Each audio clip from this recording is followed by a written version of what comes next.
Hi, my name is Victoria Tran, and this is the OCEs for Relationship Development Winter 2023 Quarterly Update. In the early stages of relationship development, individuals want to shift their conversation towards topics that require a greater degree of vulnerability, such as their background and interests. But they may experience difficulties in self-disclosing these more vulnerable topics due to the existing and potentially limited shared context that they have with each other. There are several existing solutions to this, but they do not come without their obstacles. For example, we have existing social media platforms such as Instagram and Twitter, which have a direct messaging features for individuals that want to get to know each other. However, there is a fear of awkwardness when it comes to directly messaging an individual, and if the conversation doesn't happen, they won't ever connect. Our next existing solution is in Cerebro, an opportunistic collective experiences. This is our current solution.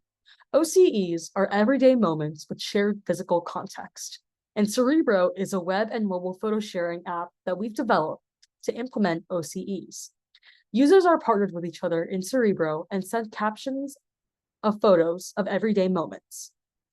Cerebro is based on this idea of a serendipitous connection that replicates how people meet and get close to each other in person, but in a virtual space. The moments that are photographed using Cerebro provide insight into each user's lives in context that the other user has never or not previously seen. However, it is difficult to expand the conversation beyond the present moment and surface other topics, as the content of their submissions in the app does not explicitly encourage doing so. Our conceptual approach involves using opportunistic collective experience in order to provide a serendipitous chance for individuals to interact through their shared contexts in a virtual space. However, we now also wish to provide a scaffolding for users to talk about their past experiences in conjunction with their current experiences, as our past memorable experiences often surface important details about our more personal background, interests, and hobbies. Users should be able to reflect on their current experience through reminiscing with the past. However, approach is not straightforward because we want to ensure that there is a natural transition in the conversation between their current experiences and their past experiences. The key contributions that I've made this quarter are need finding and running a final brief low-fidelity user study using the Cerebro platform. In order to need find, I conducted a brief lo-fi user study using the messaging platform Slack. And after the user study, I conducted user interviews based off the study to understand the desired user outcome. In my lo-fi user study, I showed how my conceptual approach was working currently. In my lo-fi user study in Slack, I directly asked participants about a personal memory related to their past. Using the prompt, "Where is home for you?" Share a photo from the last time or any time in the past that you visited or were there. I also conducted a user interview based on the above user study to better understand the desired user outcome. And I found that users enjoyed the serendipitous feeling associated with OCEs, but they still desired for a way to shift the conversation towards their interests, background, and hobbies. But they enjoyed the prompts from the user study, and it was interesting for them to see how the past informs the present. Using the prompt, "Where is home for you?" we look at the case study between two users, Rowan and Ryan. In their conversation, Rowan and Ryan talk about their homes in Egypt and Southern California, respectively. They transition the conversation over the topics that they discuss within their photos, such as going to the zoo in Cairo, as well as playing mahjong with their family friends. Ryan talks about his background with mahjong, as well as his family history. This leads us to our revised design argument. We propose the integration of blast from the past prompts into Cerebro, prompts that will ask about a user's past experiences based on the current experience that they most recently submitted to in Cerebro. The core characteristic of our design is that these prompts surface the user's past, which may contain more personal tidbits of information that the everyday moments that are surfaced through opportunistic collective experience may not. This provides past context for the user's present, which, when combined, allows their partner to understand them better and develop a deeper connection or understanding of each other. It overcomes our obstacle by providing a scaffolding for the users to expand the conversation in a certain direction, ergo, the past, while still keeping a thread of continuity through the prompt's relation to their current experience. This serves as a jumping point for moving the conversation to other topics that may be more tangentially related to the initial prompt. Our past experiences inform our present identities, which helps users grow more comfortable with being vulnerable with each other and self-disclosing further. In the current interface model of Cerebro, after both users introduce themselves, each user will select the prompt that corresponds to the activity that they're engaged in at the moment, take a photo of the activity and caption it, and submit the photo and the caption under the prompt. When their partner responds to the same prompt, they will be able to see each other's photos and engage in further conversation. We walked through the current interface model of Cerebro, where two users, Ryan and Lauren, both submit to the prompt titled Commute Time with photos corresponding to the prompt. They engage in further conversation regarding their trips to Japan. In our revised interface model, after both users submit to a current experience, a blast from the past prompt will be triggered and rendered on the home page above the other current experiences. Blast from the past will ask a question that aims to dive deeper into a user's past experiences related to the topic of the current experience. In this revised interface model walkthrough, both users submit to food time from the available experiences, and their photos and captions are rendered into the chat after both have submitted. Their submission to food time will trigger a blast from the past for food time to render on the home screen above the available experiences. And when they have both submitted to blast from the past, their submissions will render in the chat. With regards to the system implementation, our system must be able to detect that an OCE submission has been recorded and select an appropriate corresponding blast from the past for the user to respond to. It begs the question, how do we decide which blast from the past is appropriate to send? We might look for keywords in the user's captions. For example, for food time, the system may look for the keywords cooking, making, or restaurant. Cerebro can also detect the user's current location at the time of the OCE submission. For food time, if the user is home, they might be cooking or ordering takeout.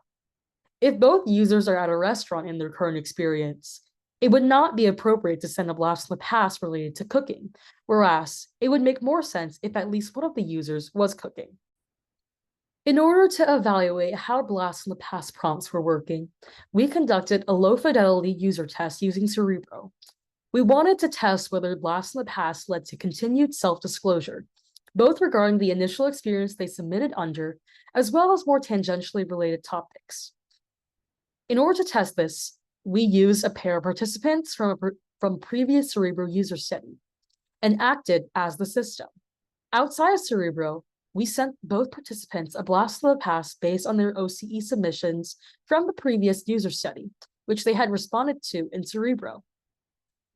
In our evaluation, we looked for follow-up questions or a conversation arc. In other words, we wanted to see if users were able to move away from the initial prompt that was asked in the blast from the past. In this study, we examined the case of two users, Lev and Alex. In a previous study, both of them submitted to the current experience labeled food time. But in this study, they were both sent a blast from the past prompt related to the food time that they responded to. They submitted their blast from the past photo and caption under the food time experience. The prompt they were asked was, when was the last time you cooked a dish that holds a special place in your heart? Share a photo and why it was meaningful or significant to you. If you don't have a photo, use an image representation from Google. This was asked as the system detected that they were both cooking in their submission. In their submission to the blast from the past prompt, Alex discusses his vegetarian eggplant lasagna, and Lev talks about the mushroom polenta that he cooked. They both discuss the relation of their dishes as special to them because it has a direct connection with their family histories. This reveals important information that would not have otherwise been revealed through an opportunistic collective experience. In another initial OCE submission, which is the continued conversation of Lev and Alex from the previous study, they both had submitted to a current experience labeled Weekend Fun Time. In this study, they were both sent a blast from the past prompt related to the weekend fun time to respond to, and they submitted their blast from the past photo and caption under the weekend fun time experience. As Lev was spending time with his roommate in the initial OCE submission, acting as the system, we sent them the following prompt. Who are your roommates, and what is your favorite memory of spending time with them? Share a photo and why it was special to you. If you don't have a photo, use an image representation from Google. In the following responses, Alex described how he spent time with his roommates after one of them was accepted to medical school, and Lev discussed the first party that he and his roommates threw in their apartment. They were able to discuss their close friendships with their roommates, which is not something that an OCE would have necessarily surfaced. In terms of results and findings, our core finding was that Blast the Past prompts did encourage the users in the test to self-disclose the more personal parts of their identity as they relate to the current everyday moment. Alex and Lev were able to learn about each other's families, specifically each other's mothers, and what they often cook at home, and Lev's cooking habits. They also learned about each other's roommates and friends, which are important and integral parts of their identity. However, the conversations are not yet shifting to tangentially related topics and still remain somewhat fixed on the current past moment. At the moment, due to the brevity of the study, we are not able to determine if this is a consequence of the current design or the brevity. The conversations also suffer from the intermingling of topics. Lev wants to continue the conversation about cooking, but it's also mixed with the conversation about their roommates. Interface changes may be necessary for the success of not just Blast the Past prompts, but OCEs. In terms of discussion and next steps, we learned that Blast the Past prompts do reveal moments that may not necessarily have been captured in these everyday moments, and also provide avenues to follow-up questions. However, we are also potentially limited by the system's current detectors for which prompts would be appropriate to send. For next steps, we would want to properly implement Blast the Past prompts inside of Cerebro and run a longer user study with more participants, as well as research methods to detect appropriate Blast the Past prompts to send. Potentially, we would also redesign the interface to account for multiple conversation threads. And for last takeaways, Blast the Past prompts are a promising method for encouraging self-disclosure that aims at an individual's background and interests. However, there are still system limitations to its design in terms of choosing the appropriate prompts. Ideally, we want to see the effects of a long-term usage of Blast the Past prompts.